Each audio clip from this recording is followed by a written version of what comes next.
अस्सलामुअलैकुम। आज हम अपर लिम्ब प्रोस्थेटिक्स के बारे में पढ़ेंगे कि जो प्रोस्थेटिक्स होते हैं हम अपर लिम्ब के अंदर उनको किस तरह से यूज़ करते हैं। ठीक है, तो ये सब कुछ पढ़ने से पहले हमको ये पता हो कि प्रोस्थेटिक्स या फिर ऑर्थोटिक्स होते क्या हैं। ठीक हो गया। अच्छा, अब ना ये जो टर्म्स हैं प्रोस्थेटिक्स, प्रोस्थीसिस, ये भी एक दूसरे से डिफरेंट हैं।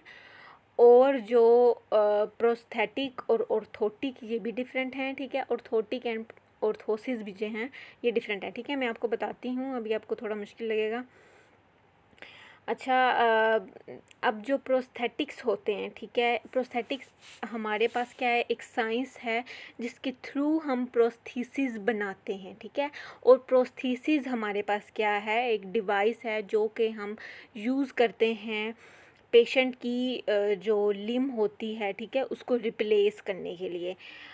इसी तरह बिल्कुल जो ऑर्थोटिक्स होते हैं, ऑर्थोटिक्स हमारे पास साइंस है। ठीक है, जिस साइंस को यूज़ करते हुए हम क्या करते हैं, ऑर्थोसिस बनाते हैं। ठीक है, और वो ऑर्थोसिस जो है हम पेशेंट को देते हैं और पेशेंट जो है यूज़ करते हैं उसको।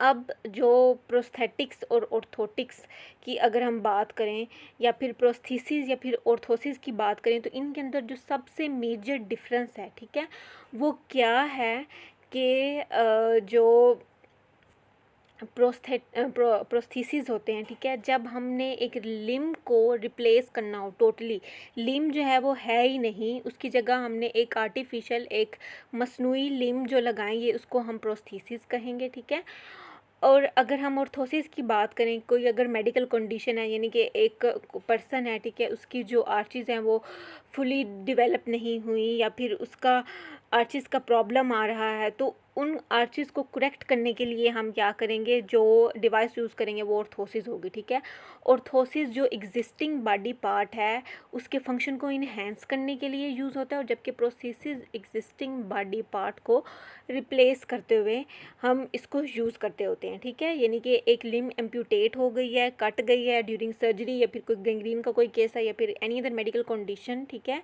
तो इस केस के अंदर हम क्या करेंगे, प्रोस्थेटिक्स यूज़ करेंगे। और अगर हमारा पर्पज़ ये हो कि हमने पेशेंट जो है उसके जो फंक्शन को इन्हेंस करना है, तो उसके लिए हम ऑर्थोसिस जो है वो यूज़ करेंगे। अच्छा, अब इसकी जो प्रोस्थेटिक्स हैं या प्रोस्थोसिस की एक्सप्लेनेशन में जाने से पहले हम थोड़ा सा ओवरव्यू लेंगे, जिससे आपको आसानी होगी समझने में कि प्रोस्थेसिस होते क्या हैं। ये आप देख सकते हैं कि ये एक आर्टिफिशियल लिम्ब है, पूरी की पूरी लोअर लिम्ब है। ठीक है, अब ये एरिया जिसके थ्रू ये हम पेशेंट के साथ अटैच करेंगे, ये एक बेल्ट सी है, ये समझ लें आसान लफ्ज़ों में। ये यहाँ पर इसका हुक है, ये वाला। ठीक है, इसके थ्रू, इस हुक के थ्रू हम क्या करते हैं, इसको क्लिप सा थ्रू हम क्लिपिंग या फिर हम बांध देते हैं उसको। ठीक है, ये सस्पेंशन है, इसको हम सस्पेंशन कहते हैं। ठीक है, ये पूरा जो एरिया ये सॉकेट है। ठीक है, यहाँ पर भी ये सॉकेट है।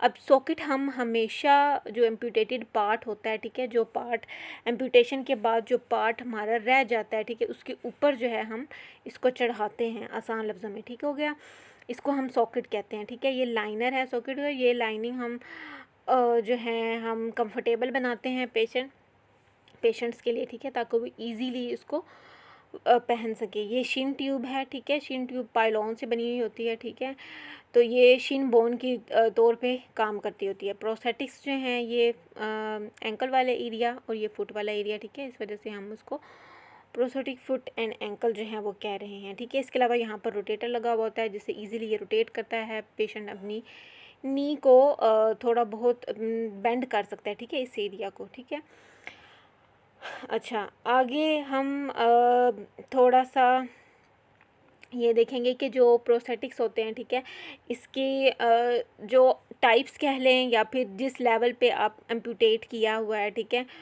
उस लेवल पे, उस लिहाज से हम क्या करते हैं, प्रोस्थीसिस जो है वो अप्लाई करते हैं। अगर तो जॉइंट, पहली बात आपने याद रखनी है, अगर जॉइंट एम्प्यूटेट हुआ है, यानी कि जॉइंट वाली जगह से कट किया हुआ है, ठीक है, जॉइंट वाली जगह से सर्जरी हुई है, वहाँ से उसका एरिया जो है बॉडी पार्ट वो एग्जिस्ट ही नहीं कर रहा है ही नहीं। ठीक है, तो इसको हम डिसआर्टिकुलेशन का नाम देंगे। ठीक है, डिसआर्टिकुलेशन का। और अगर तो बोन के दरमियान से, ठीक है, कट हुआ है, अबव बिलो, ठीक है, कहीं से भी अगर कट हुआ है, अगर शेफ्ट यानी कि शेफ्ट से अगर कट हुआ है, तो हमने उसको ट्रांस का नाम देना है। ठीक हो गया।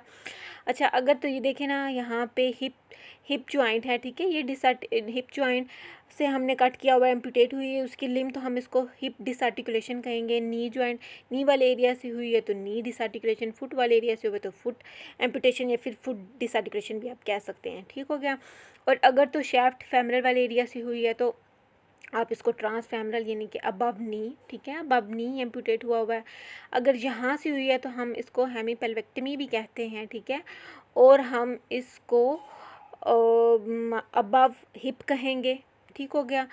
अब अच्छा, यहाँ पे अगर एम्पुटेट हुआ है, ठीक है, शैफ्ट जो है टिबियल शैफ्ट हुई है तो हम इसको ट्रांस टिबियल कहेंगे, ठीक है, टिबिया के अंदर से गुजर रही है, ठीक है। अच्छा, अब यहाँ से हम इसको क्या कहेंगे, बिलो नी कहेंगे। ठीक हो गया। तो इसी तरह अगर हम अपर लिम, ये लोअर लिम की बात है, और अगर हम अपर लिम की बात करें तो अपर लिम के अगर तो यहाँ पे शोल्डर वाला एरिया इवन के यहाँ से भी एम्पुटेट हुई है, ठीक है, इस एरिया को भी साथ में ले रही है, तो आप इसको क्या कहेंगे, 4 क्वार्टर एम्पुटेशन। ठीक हो गया। और अगर तो ह्यूमरल से, ठीक है, ह्यूमरल की शाफ्ट से हो रही है तो आप इसको ट्रांस ह्यूमरल कहेंगे। अगर एल्बो से हो रही है तो आप इसको एल्बो डिसआर्टिकुलेशन कहेंगे, ठीक है। यहाँ पे शोल्डर डिसआर्टिकुलेशन अगर जॉइंट से हो रही है, ठीक है, यहाँ पे रिस्ट डिसआर्टिकुलेशन, ये अकॉर्डिंग टू रीजन जो है हमने इसको नाम दिए हुए हैं। ठीक है, इस तरह से हम क्या करते हैं, हम डिसाइड कर लेते हैं कि किस जगह पे, जिस जगह जितना, अगर तो किसी को यहाँ पे ट्रांसटिबियल एम्पुटेशन हुई है तो हमने उसको एंकल फुट जो है, एंकल और फुट वाले एरिया पे हमने उसको प्रोसेसेस जो है वो अप्लाई करना है। ठीक हो गया। अच्छा, इसी तरह बिल्कुल ये हेमीपेल्वेक्टमी अगर तो इस एरिया से हुई है, ठीक है, इसको हम ट्रांसपेल्विक भी कहते हैं। ट्रांसपेल्विक इसके अलावा हिप डिसआर्टिकुलेशन, ये हम पीछे जो है चीज़ें देख चुके हैं। ठीक हो गया। अच्छा, अब आगे आते हैं कि प्रोसीजर्स हमारे पास क्या है कि एक ऐसी डिवाइस है that is designed to replace, ठीक है, जिसके हम थ्रू हम रिप्लेस कर देते हैं, ठीक है, जितना हो सके, ठीक है, और इसके अलावा फंक्शन अपीयरेंस ऑफ मिसिंग लिम और अ बॉडी पार्ट। अब जो कोई मिसिंग लिम नहीं है, ठीक है, और दूसरा या फिर कोई बॉडी पार्ट नहीं है तो उसकी अपीयरेंस भी रिप्लेस हो जाती है, ठीक है, उसका फंक्शन भी, और इसके अलावा उसका जो है हम उसको किस तरह से हम क्या करते हैं, रिप्लेस कर रहे होते हैं, क्योंकि हम आर्टिफिशियल लिम लगाते हैं, ठीक है। अब एक लिम जो कट हो गई है, ठीक है, अब लिम एग्जिस्ट ही नहीं कर रही, तो हम उसके आर्टिफिशियल लिम लगाएंगे, ठीक है, जिसके थ्रू उसका फंक्शन भी वो थोड़ा बहुत परफॉर्म करेगा, आहिस्ता आहिस्ता इन्हेंस होता जाएगा, ठीक है, उसकी अपीयरेंस भी चेंज हो जाएगी, ठीक है, और जो है हम उसके फंक्शन को रिप्लेस कर पाएंगे, ठीक है। अब ये अगर हम प्रोसेसेस की बात करें तो ये हमारे पास, हम इसको डिज़ाइन करते हैं सपोर्ट करने के लिए, ठीक है, सप्लीमेंट बढ़ाने के लिए और एग्यूमेंट इजाफा करने के लिए, ठीक है, एग्जिस्टिंग लिम और बॉडी पार्ट, जो अब बॉडी पार्ट हमारा रह गया है, ठीक है, सर्जरी होने के बाद जो बॉडी पार्ट रह गया है हमारा, ठीक है, उसको सपोर्ट करने के लिए, ठीक है, उसका जो अभी फंक्शन है उसको बढ़ाने के लिए, ठीक है, हम क्या करते हैं, प्रोसेसेस को यूज़ कर रहे होते हैं।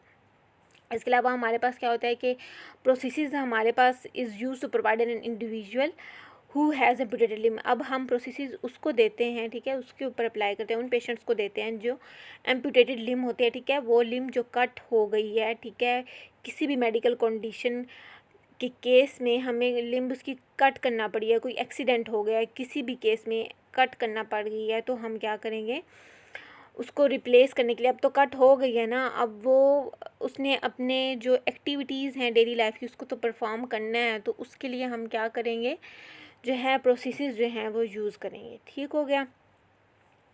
अब इसमें क्या होगा कि पेशेंट जो है अपने फंक्शनल टास्क को परफॉर्म कर सके, उसके लिए यूज़ कर रहे होते हैं। अब पार्टिकुलरली एम्बुलेशन, ठीक है, एम्बुलेशन हम वॉकिंग को कहते हैं, एम्बुलेट करना, ठीक है, चलना फिरना।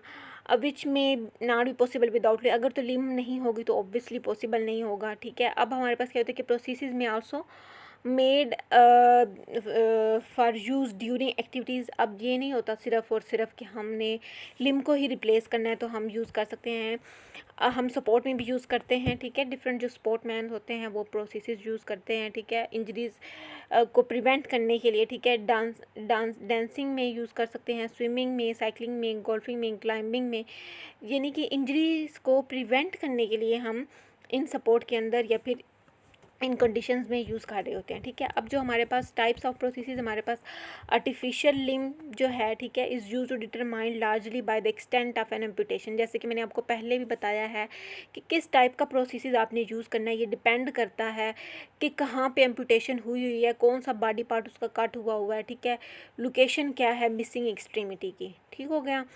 अच्छा, अब एम्पुटेशन लेवल मैंने आपको पहले बताया है, ठीक है। ट्रांसफिलेंजियल एम्पुटेशन, अगर हम अपर लिम्ब की हम बात कर रहे हैं, ठीक है, मैंने आपको समझाने के लिए लोअर लिम्ब और अपर लिम्ब दोनों दिखाए थे पीछे, ठीक है। तो अगर हमने ट्रांसफिलेंजियल एम्पुटेशन करनी है, ठीक है, यानी कि जो हमारे फेलिंग्स हैं फिंगर्स, ठीक है, उस एरिया पे अगर एम्पुटेशन आ रही है तो उसको हम ट्रांस, और जो उनकी शेफ्ट जो हैं उधर वहाँ पे हम कट लगा रहे हैं या फिर वो एम्पुटेट हो रही हैं। कट मैं इसलिए यूज़ कर रही हूँ कि आपके लिए इजी हो आपको समझने में, ठीक हो गया। अच्छा, अब तो हम क्या करेंगे, इस लेवल पे एम्पुटेट करेंगे। तो इसके अलावा ट्रांस मेटाकार्पल मेटाकार्पल की शेफ्ट को अगर हम रिमूव कर रहे हैं तो उसको हम ट्रांस मेटाकार्पल एम्पुटेशन कहेंगे। ट्रांस कार्पल एम्पुटेशन जब हम कार्पल बोन्स को कर रहे हैं। रिस्ट डिसआर्टिकुलेशन मतलब कि रिस्ट जॉइंट को हम जो है वो एम्पुटेट कर रहे हैं। ट्रांस रेडियल जब हम शेफ्ट को कर रहे हैं। एल्बो डिसआर्टिकुलेशन जब हम एल्बो जॉइंट को कर रहे हैं। ट्रांस ह्यूमरल एम्पुटेशन जब हम ह्यूमरस की शेफ्ट को कर रहे हैं। शोल्डर डिसआर्टिकुलेशन डिसआर्टिकुलेशन जब हम शोल्डर जॉइंट को कर रहे हैं। और इंट्रास्केपुलोथोरैसिक डिसआर्टिकुलेशन या फिर 4 क्वार्टर डिसआर्टिकुलेशन, ये एक ही चीज़ है, ठीक है। मैंने आपको पीछे दिखाया था कि 4 आर्टिकल डिसआर्टिकुलेशन, अगर उस लेवल पे कर रहे हैं तो इसको हम इसका इंट्रास्केपुलोथोरैसिक का नाम देंगे, ठीक है, जिसमें स्केपुला भी आ जाएगा। अच्छा, अब हमारे पास क्या है कि कैरेक्टरिस्टिक्स ऑफ सक्सेसफुल प्रोस्थेसिस, ठीक है, जो अगर कोई भी प्रोस्थेसिस है वो सक्सेसफुल होगा या फिर हमने पेशेंट को प्रोस्थेसिस अप्लाई किया है, ठीक है, उसको हमने प्रोस्थेसिस दिया है, अब उसकी एक सक्सेसफुल प्रोस्थेसिस की क्या कैरेक्टरिस्टिक्स होनी चाहिए, क्या खुसूसियात होनी चाहिए। वो एक तो कंफर्टेबल टू वियर हो, ठीक है, ईजीली पेशेंट उसको पहन सके, उतार सके, ठीक है, ऑन एंड ऑफ कर सके।